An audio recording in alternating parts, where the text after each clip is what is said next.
Okay, we're doing another tripod phone video. I have been anticipating this video forever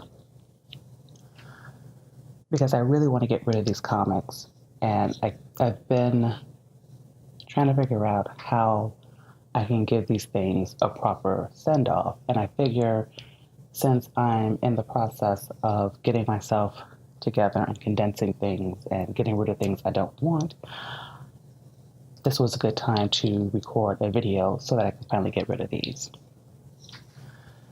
So these are comics that came as sort of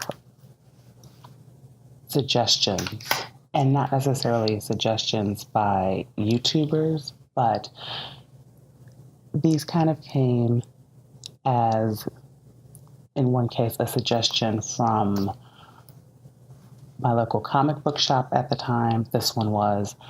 And when I was just doing research and going through, I was looking for things that seemed interesting. Each time I got completely fooled. And that's when I learned to be extremely careful about the type of indie books that I bought or that I would buy. So I just kind of want to go through them right now. And what I want to concentrate more on is the beginnings, because people have to understand that when it comes to storytelling, your beginning is going to be extremely important. If you don't have a good beginning, certainly if you don't have a good middle or ending, but people can tend to forgive endings. You have to have a good beginning.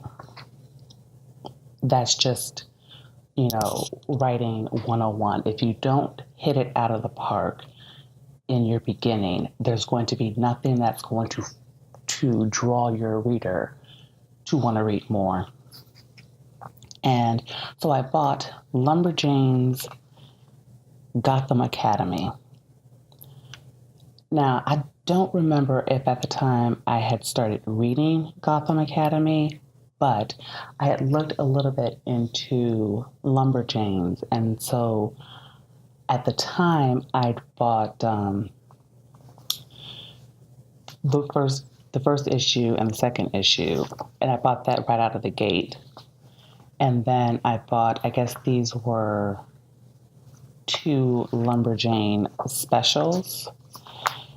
And I bought them, because I wanted to see if it was if these would be good series to jump into. Because I didn't necessarily at the time want to just read superhero comics. A long time ago, I used to like a lot of different types of manga and whatnot. And though the action ones were always my favorite, I didn't mind the sort of slice of lifey type ones because I always thought that those were fun. So I would think that it would be the same way in comic books. So I'll be honest. I didn't necessarily dislike the Lumberjane specials. And because they just seemed like fun camp. Now, I went to camp a few times as a kid, and I just thought, camp sounds great. Or camp was great, because I've been to camp. The problem that I had as I read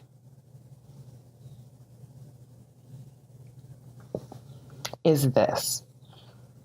I don't even know that I read this one, but I kept looking and I kept going, is that a girl or is that a boy? Because that keeps looking like a boy. In every panel, that character is in, that character looks like a boy. That also looks like a boy. Right there, that looks like a boy. That looks like a boy. And the only, well, I think that's a girl. Right. Yeah, that's a girl. But the problem that I had is that I think, if I remember correctly, that the only ultra female character they had was also a lesbian. Now, I don't necessarily have a problem with lesbian characters or even gay characters if you can have good storytelling. And it's not something that is sort of made a large deal about. But yes, so she is. Like, this is one of the, so of all of these characters, only 2 look like girls. And at the time that I bought this, DNC hadn't coined the phrase the mental illness haircut. But now I just can't help but look every time and go, oh no, that mental illness haircut. It just bugs me. It bugs me. It bugs me. It bugs me. As well as the fact that she's dressed like a boy. Like, it bugs me. And even here, I remember the first time I read this and I thought, are these teens or are these kids? Because this character is so much smaller than everyone else that I kept having the impression, as you can see, like this was a 10-year-old kid. And I kept thinking, what parent lets their kid dye their hair like that? Like, it just didn't make sense to me.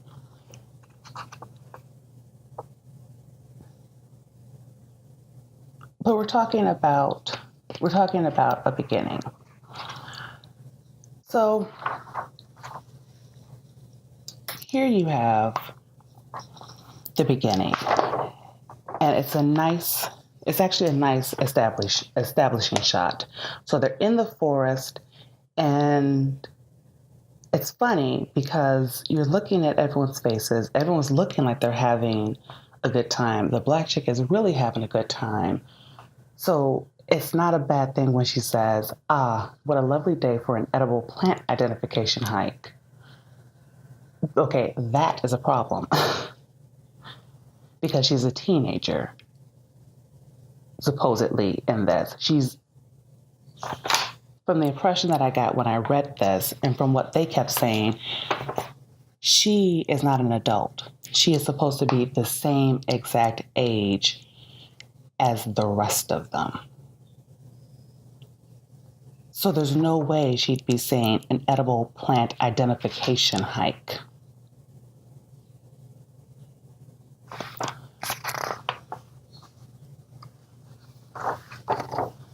But essentially, that's what it is. It's essentially, let's all find this plant. Let's go through lessons and whatnot. And although it seems like a great adventure, there was just a lot of OMG, that's so random kind of talk. And it just,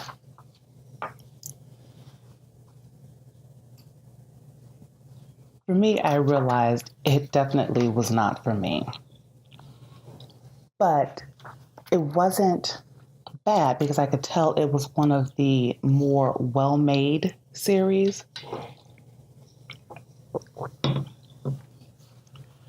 So I can't necessarily say too much bad about it. But then I got to the Lumberjanes in the Gotham Academy.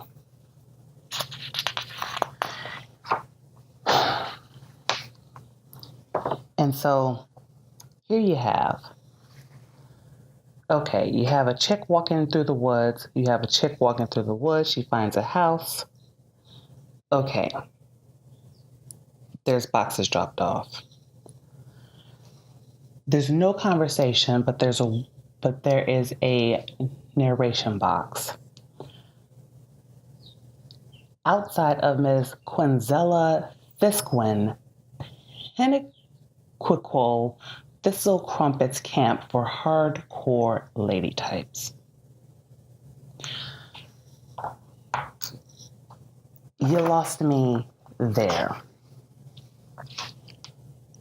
Why?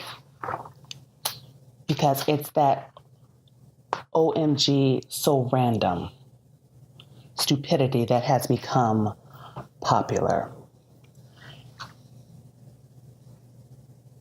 Here's the thing. Most camps have simple names. Excuse me. The camp I went to was a science camp, and it was called Camp Hastings. And when I say science, very little science was done. So it just was a science camp in that we looked at astrology and we went into the forest and picked up some leaves and whatnot. But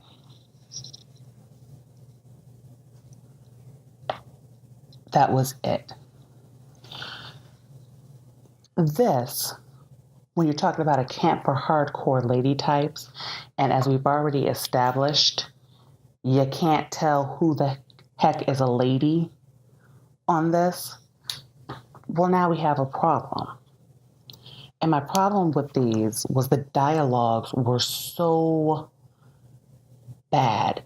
And I hadn't read, and at the time I had not read Gotham Academy.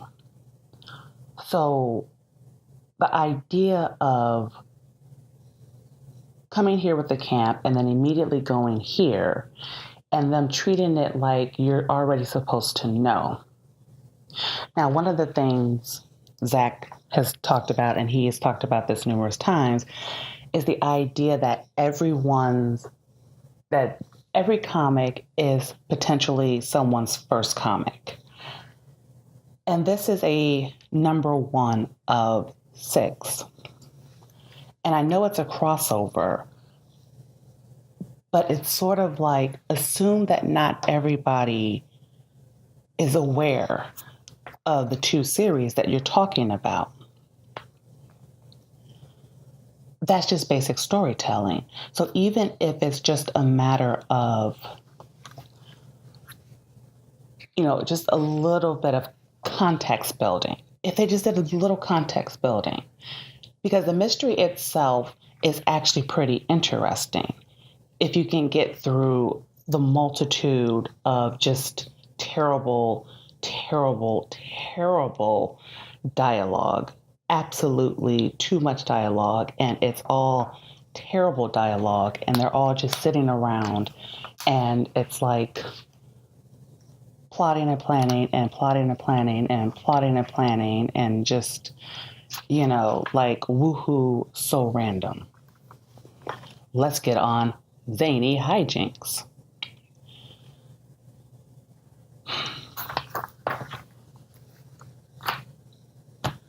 Then there was the Spire.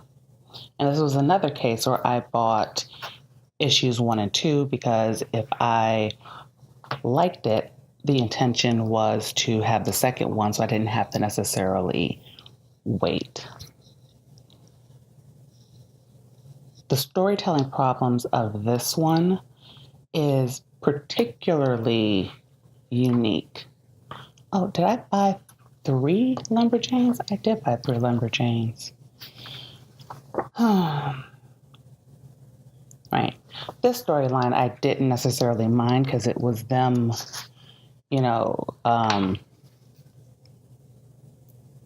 going to a fair, which is pretty good. Except again, I still couldn't tell who the heck was a girl and who was a boy because other than the 2, well, even the other girly girl is dressed like a boy. So you only have 2 girls in dresses, and the rest look like they're just boys. But I can suspend disbelief. And in a slice of life, I can suspend well, in the fiction, depending, I can suspend disbelief. But when you have a pterodactyl just randomly in your comic, and the other main black girl in this has green hair. I can't get with it. But essentially, it's a story of them just sending this pterodactyl through some random portal. I don't know where the portal came from, how they even knew about the portal.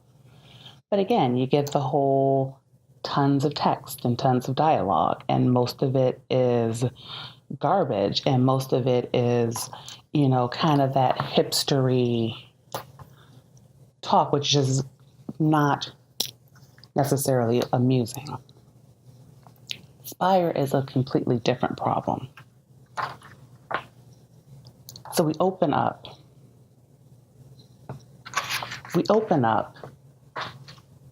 33 years ago, the Nothing Lands. Okay, so what's going on? Because they all look frightened. We don't know, because the first thing on the second page is, I'm afraid he's gone. Who is he? How does this relate to this? Terrified people. What is a Marchioness? Why are we, what is this setup? Because we're setting it up, it's almost Mad Max style. And then we have this, which is sort of like any regular castle setting. I'm assuming that's supposed to be a king or something like that, but they never say, and you never know. Now, the problem that I have with this is it's a fantasy. And so fantasies are a particularly different problem than like a Lumberjanes, in that when you're dealing with a fantasy, you are building a world, you are establishing a world. Most of your audience is going to understand the concept of a camp. And so they're going to understand the concept of having adventures as kids at a camp. That's why I can't necessarily say that I disliked it. The real problem that I had is the same problem that I'm finding, that I found through pretty much all of these. And that's the LGBTQ plus infinity agenda. Because it wasn't even subtle anymore. It's not even subtle. And because a lot of these are geared toward young people, it really kind of bothered me, and it in many cases took me out of the storytelling. But I'm treating these individually right now just based on their storytelling, because like I said before, I would be okay with it if your storytelling were actually good. This wasn't, because we still don't know what's going on, but we get an establishment, and I'm guessing that this is the Spire. And then we come to these things. And you're like, okay, well, what's going on? Because you still don't know what's going on. This guy gets killed for some reason. Why is he killed? We don't know. This one starts cursing. Why are we cursing? What is with this forced cursing? And as soon as I saw that, because it happens multiple times, it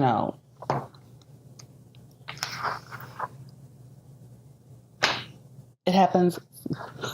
I'm sorry. I'm kind of getting mad and frustrated all over again, because like even just flipping through this, it just reminded me of how much I kind of hate this, because the art was enjoyable. I enjoyed the art. I wanted to get into the world. I wanted to understand.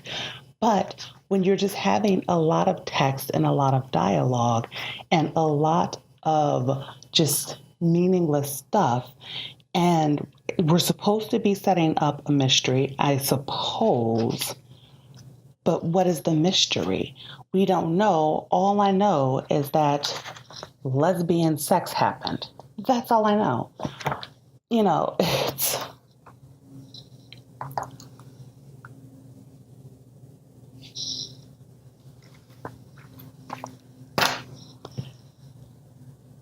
irritating, particularly to me, because fantasy is my favorite genre, and fantasy is something that takes time, it takes energy, it takes love. And the problem that I have, especially with SJWs, is they tend to so little care about anything other than agenda that it is impossible for them to tell a good story. This was a suggestion from my local comic shop, and I bought it based on the cover because I love the colors and I thought it was pretty at the time. I should have known because in her pocket, of course she's a lesbian. But not only is she a lesbian, you have two staff workers. And of course they're both gay. Of course they're both gay. So I tried to deal with this one because the writing was actually pretty solid at the time. So we start for a slice of life. It was pretty solid. So she's perfect. Nobody's perfect. I'm telling you, this girl is. She's so smart and cute and funny and nice. You've been on one date. She even loves the Pleasant Mountain Sisters books. Okay, now that is definitely a sign. And then as they're making coffee, I have a double shot cappuccino at the bar for Janice. Then they're both clumsy, and you realize, oh, centaur. Beautiful establishing that this is a fantasy, beautiful establishing that this is going to be unique. Solid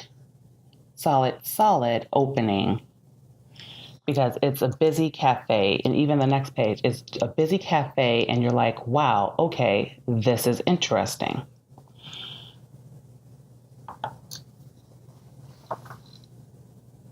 So then what became the problem? For me, the problem became this.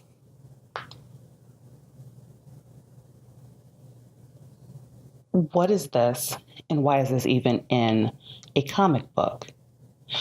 So this is supposed to be the Pleasant Mountain Girls books that this chick likes.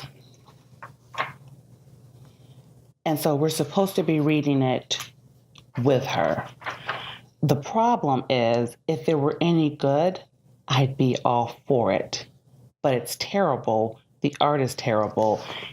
I would have rather her just read it and not say, and us not know what the heck was in it and come up with our own type of story. So, of course, Spanish for the sake of Spanish. And this is an abusive, I don't know if it's an abusive relationship or what, because you have the guy jumping out the window, and then you have, that's supposed to be a woman.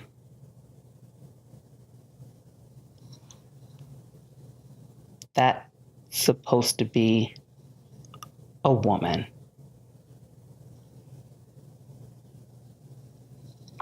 And that's the guy.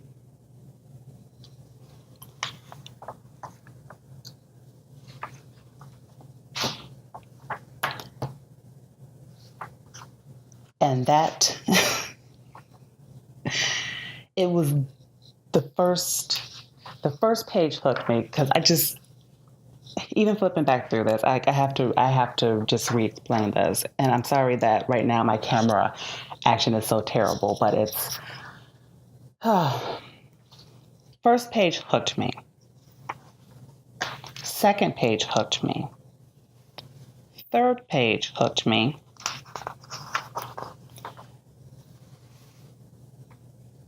Fourth page, okay.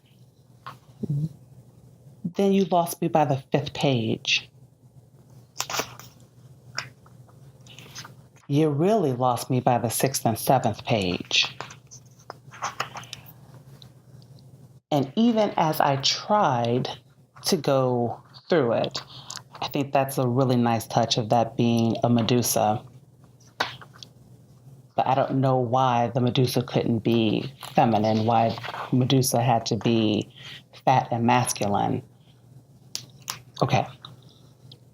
Now remember at the beginning of the review of this, I talked about how you had two coffee shop employees and both of them happened to be gay.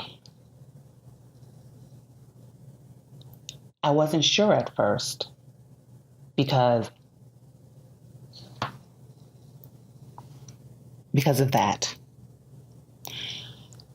And the whole time I kept thinking, is that a man or is that a woman? Is that a man or is that a woman? Is it a man because very broad shoulders, strong chest, but is it a female because look at the hair, look at the eyelashes, look how unmasculine this guy behaves.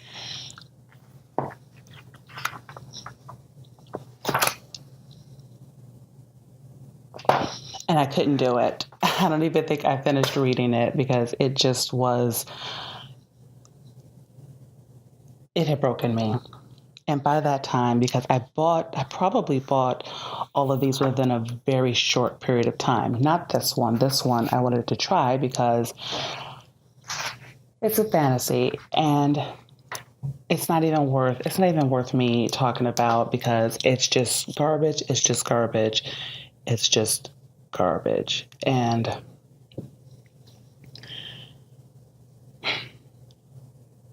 it just kind of reminds me of why important something like Move the Needle is, or even Comicsgate. Excuse me. Because these things are so important simply for the fact of, look how much wasted money this is. $3.99. $3.99. I think this also is, $3.99. $3.99. This I think is a special, so it's $7.99.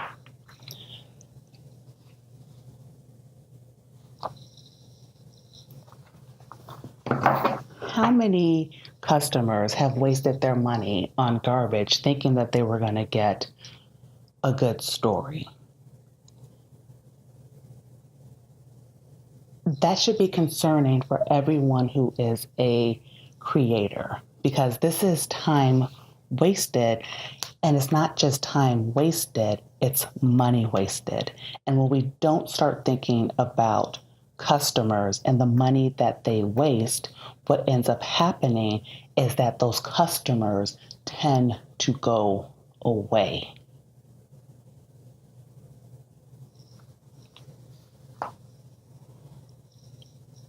And that's really all that I have to say. I wanted to get that done. I want to get rid of these comics. I intend to never look at them again.